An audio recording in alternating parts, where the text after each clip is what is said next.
I'm Teisha Bader with the JBS News Update for Wednesday, August the 5th, 2015.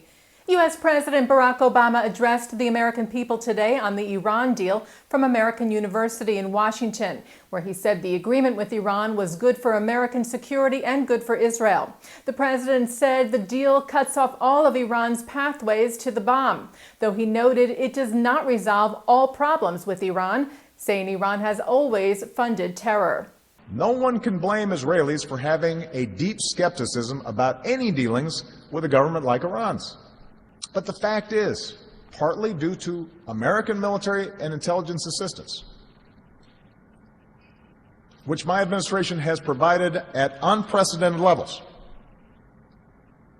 Israel can defend itself against any conventional danger, whether from Iran directly or from its proxies. On the other hand, a nuclear-armed Iran changes that equation.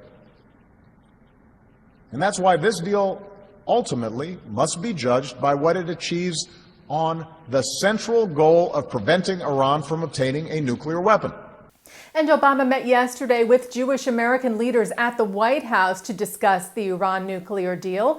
The White House said the meeting was to underscore the importance of this historic deal and highlight the administration's continued and unprecedented support for our ally Israel.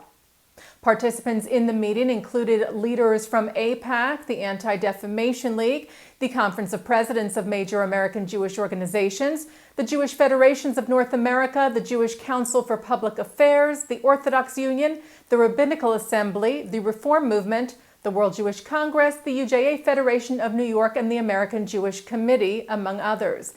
The meeting with Obama promoting the Iran deal followed an address from Israeli Prime Minister Benjamin Netanyahu to the American Jewish community earlier yesterday, warning against the deal.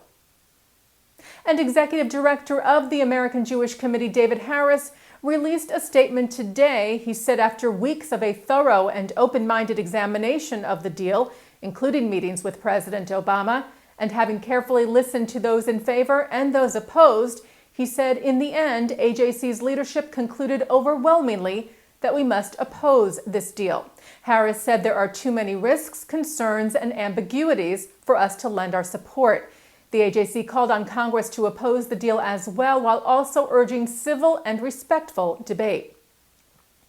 Israeli President Reuven Rivlin, meanwhile, met this morning with a delegation of Democratic members of Congress at his residence in Jerusalem. The visit was arranged by AIPAC and led by House Minority Whip Steny Hoyer. Rivlin reaffirmed to the group the unbreakable ties between the U.S. and Israel, which he said is not partisan. Addressing disagreement over the Iran deal, Rivlin said, "Whatever Congress decides, it will be your decision as representatives of the American people."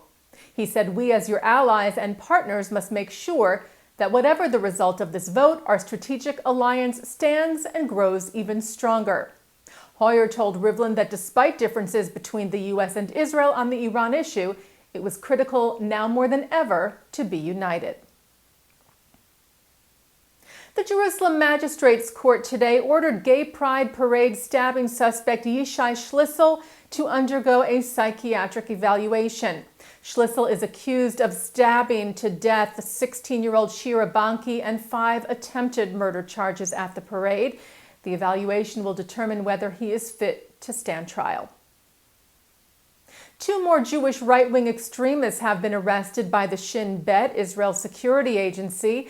18-year-old Mordechai Meyer of Ma'ale Adumim is thought to have been part of a group responsible for the arson attack last month on the Church of the Multiplication of the Loaves and Fishes in northern Israel. He was arrested yesterday under a 6-month administrative detention order signed by Israeli Defense Minister Moshe Ya'alon. Administrative detention allows for detaining a suspect without trial. The Defense Ministry was cited by Ynet, saying that the order was signed due to Meyer's, quote, participation in the violent actions and terror attacks and violence which occurred recently as a member of a Jewish terror group. Another extremist, Aviatar Slonim, was also arrested yesterday on similar charges. The magistrate's court in Nazareth yesterday extended the detention of Mayor Ettinger until at least Sunday. Ettinger was arrested Monday for his involvement in a Jewish extremist organization. This crackdown on Jewish extremists follows the recent deadly attacks at the Gay Pride Parade in Jerusalem and on a Palestinian family in Duma. And the Israel Police's Judea and Samaria district asked for the public's help yesterday to help find those responsible for the firebombing in Duma, giving out a tip line for anyone with information about the attack to call in. And taking a look now at our programming for tonight, Wednesday, August the 5th, more from the recent American Jewish Committee Global Forum in Washington beginning at 7:30 with Dr. Daniel Gordis of the Shalem College, who gives his view of the state of the Jewish world. Then at 8 o'clock, Ambassador Martin Indyk talks about the future of the Middle East peace process. At 9 o'clock, Mark Golub sits down with Chief Rabbi of Norway and former member of Knesset, Michael Melchior, about his formula for a religious peace between Israel and the Palestinians. And at 10, a discussion with 4 leading American female rabbis. And coming up right after this newscast tonight, Mark Golub discusses the Iran deal with AJC Executive Director David Harris on In the News. And that's the JBS News Update for Wednesday, August the 5th, 2015. I'm Teisha Bader.